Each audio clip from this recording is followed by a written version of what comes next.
what's your take as far as, does neurofeedback work, more on a conscious level? Are people kind of consciously making these changes, or does it have more to do with subconscious or unconscious kind of reprogramming? What's, because I know you studied depth psychology, which from my brief understanding of, you're kind of exploring those different realms. So I'm curious, with your educational path, along with your experience with neurofeedback, what's your take on how it is working?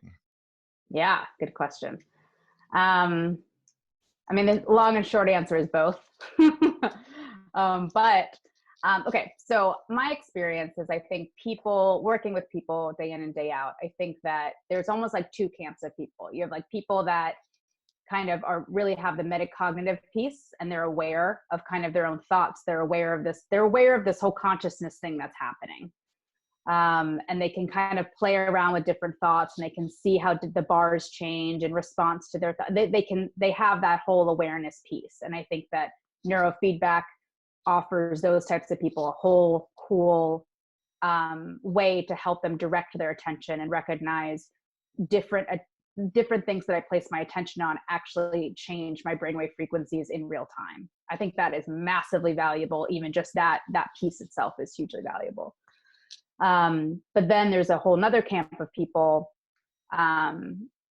adults and children. Particularly children are interesting, because obviously they're not aware of these certain things, right? They're not going to have metacognition really at that age. So what's amazing is they can just watch the screen get brighter and know they want to make it brighter, and that's it.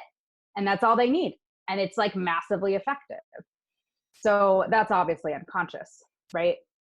So, I mean, at least from what I can understand, what my boss says and what I've seen with people and what I've read is, what I always tell people, at the very least, it's operant conditioning. At the very least, you want to, make the screen get brighter. I often describe it like Marco Polo. Like, it's almost like your consciousness is just doing its thing, and someone's like, Polo, over here. It's like, I don't know what I did, but the brain loves patterns, right? That's what it likes to do. It likes to find patterns in the environment and guess the future. So we're kind of just giving it that fuel for it to figure those things out.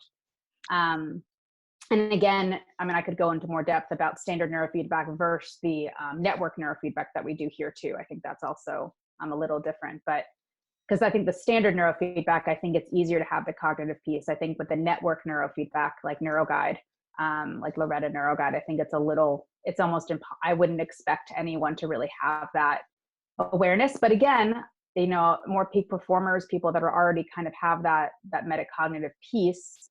And because that's how I experience neurofeedback. Like, I'm very aware of my thoughts. I'm very aware of different spaces in the environment that I'm paying attention to and how that's affecting my my neurofeedback. So, but I don't always really know how to teach that to people. Right. So that's it's always a problem solving thing when someone comes in and they're like, what am I doing? What do I do? And it's always, each person is so individual. So I kind of give them all the pieces, but I notice some people it's overwhelming to give them the cognitive piece. So I just kind of give them the subconscious, because I think it's going to work on both. If you have the cognitive piece, you're going to have the subconscious piece. If you don't have the awareness piece of it, I still think it's going to work on the subconscious level. So